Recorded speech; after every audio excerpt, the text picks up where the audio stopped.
So the topic is the clinical applications of. Does it work? Yes, but I think No.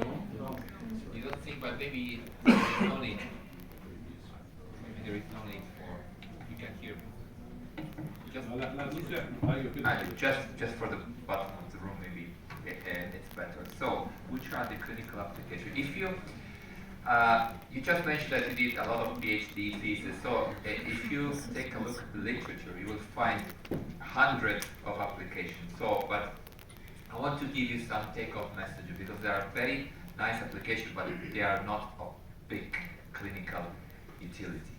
But there are some applications in which the confocal can make the difference in the diagnosis and in the management of cases. And these are not many, just a few, but in those cases, maybe you should be aware of when to use or when to ask for this kind of examination in your patients. You have two main systems nowadays.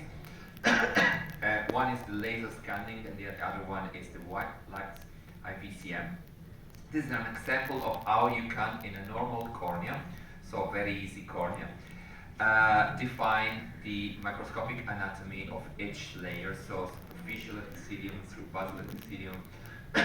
This is the anterior, this is the Bowman's layer with a perforating nerve fiber. This is above between the two, the subbasal nerve plexus.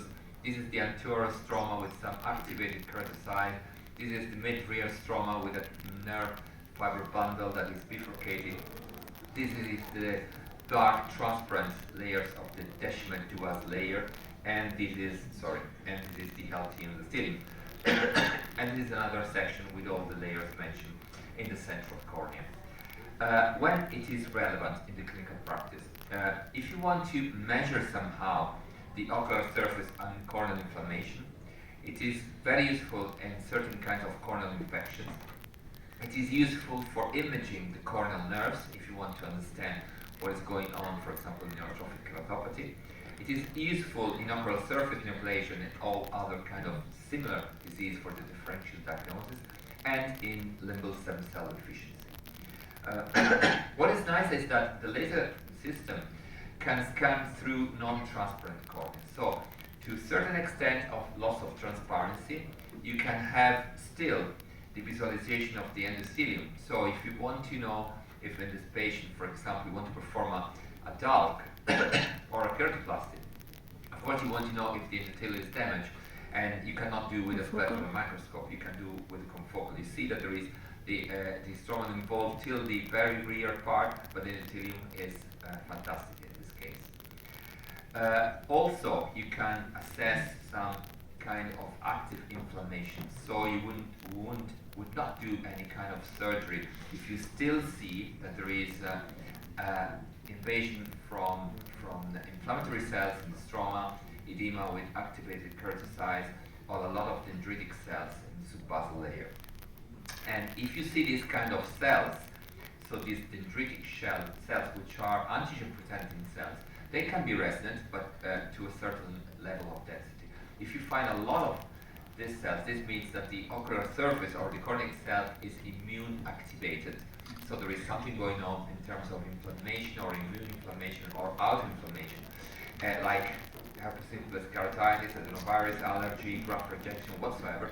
So you have to pay attention. You have to maybe use steroid or cyclosporin to treat the disease before doing surgery.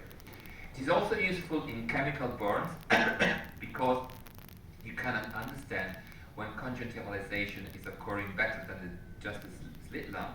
You can define the level of inflammation and the better side in neovascularization. Majority of the cases are asked for diagnosis of infectious keratitis. So keep in mind that bacteria cannot be discriminated because bacterial elements are smaller than the resolution of the microscope. So you will never image bacteria. So if you have a suspect of bacterial keratitis, there is no need for the indication of IVCM. But it's very useful for acanthamoeba and fungal keratitis with a high level of sensitivity and specificity. However, you cannot make diagnosis of which fungal type is. Just you can see that there are fungal But this might be very useful in starting a prompt treatment. Regarding acanthamoeba, remember that if you do the scan, for example, in this typical case, where the immune ring is, so if you're scanning here, the immune ring is an autoimmune inflammation, interstitial inflammation of the stroma. So you will see only inflammatory cells, leukocytes and macrophages, which are not acanthamoeba cysts. So you have to look for this acanthamoeba double-walled cyst, or with the signature ring sign, and maybe they are outside this ring, so you have to be very skilled in scanning the entire cornea. I show you some examples, so they were not here, but they were here. Another case in which the cornea is very opaque because of the dense infiltration, this kind of acanthamoeba keratitis, and you can look for this.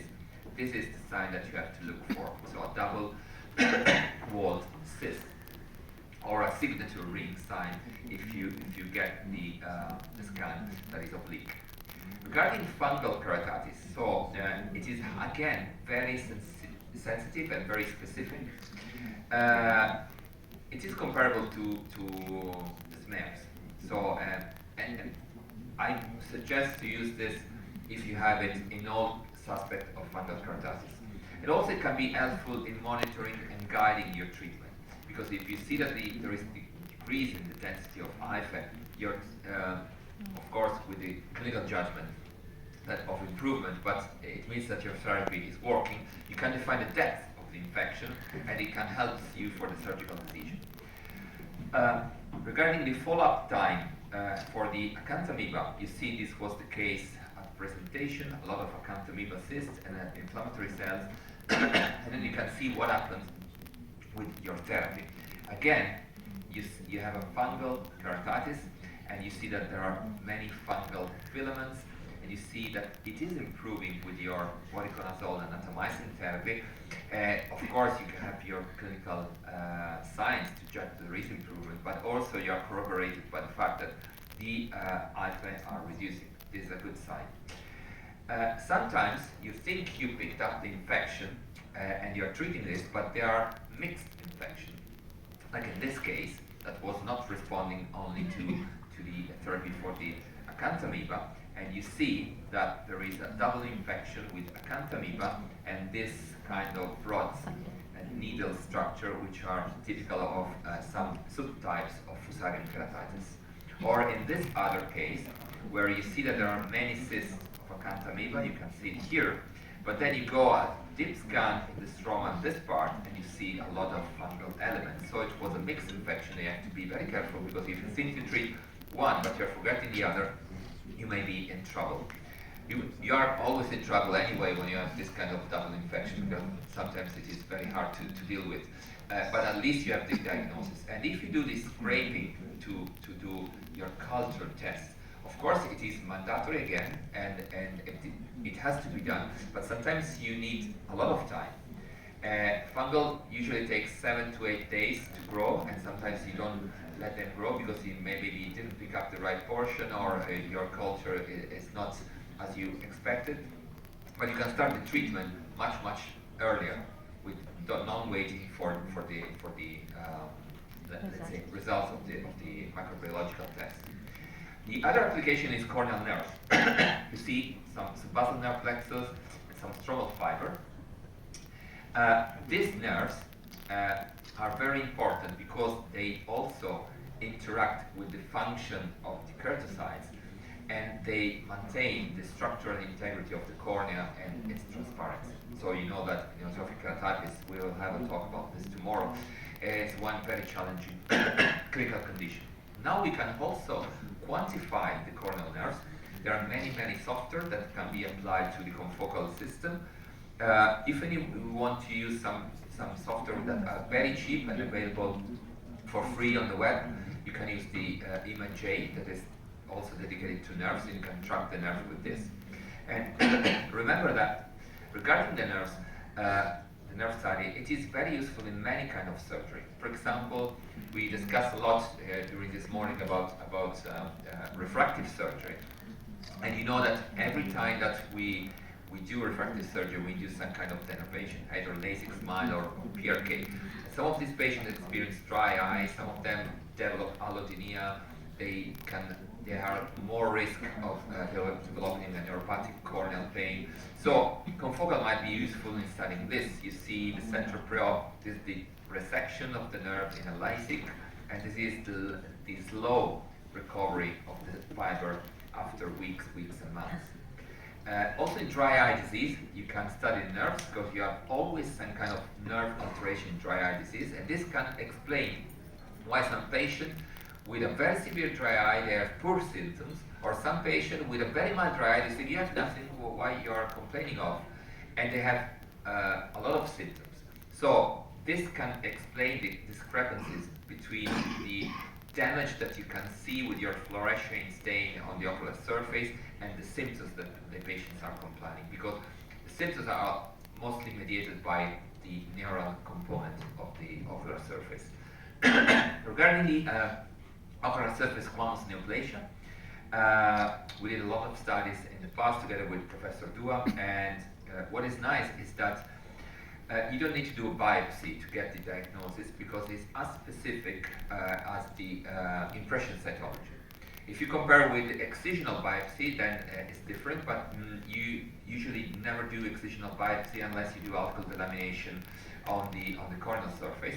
And by confocal, you have some elements and suggestive elements like the presence of prominent nucleoli and the difference in the morphology and the reflectivity of the two kinds of epithelium. This is the normal one, this is the neoplastic one.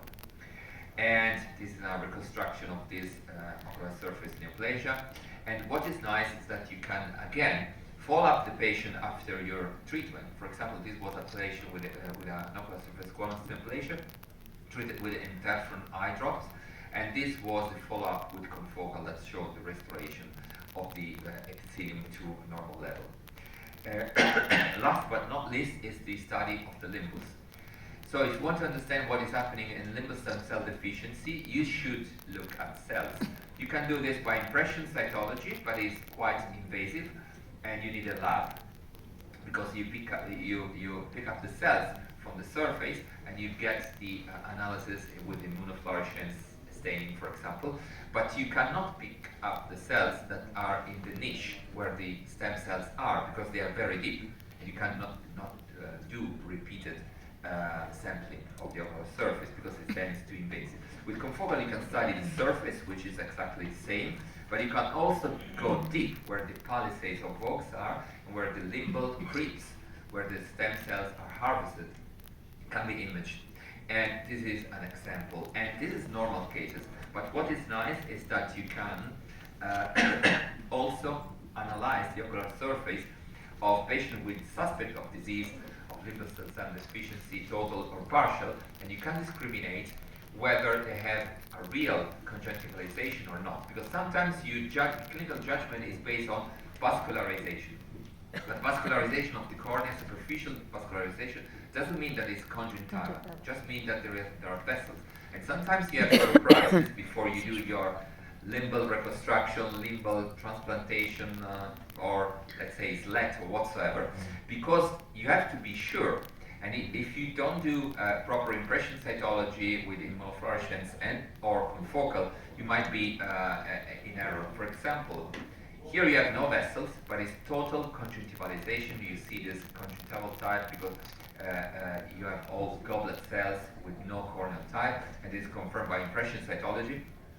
But the cornea is just opaque without vessel. This was a case of aniridia. We know that in aniridia we can develop, of course, but it was not a typical one. In this case, you think it's total because it's all white with almost total vascularization, but you still see that in confocal there are islands of corneal cells. So this means that maybe you can just do a panectomy, use amniotic membrane, and the surviving cells can do the job without doing living-related or auto transplant. And in this case, for example, with a lot of vessels, you see that it looked like a limbus cell deficiency, but it was the last, no problem. But it was actually a total normal cornea with just superficial vascularization after an herpetic corneal disease. So just to mention that also for the limbal stem cell deficiency diagnosis, confocal is useful. So hope to be helpful with this different tricks. Thank you.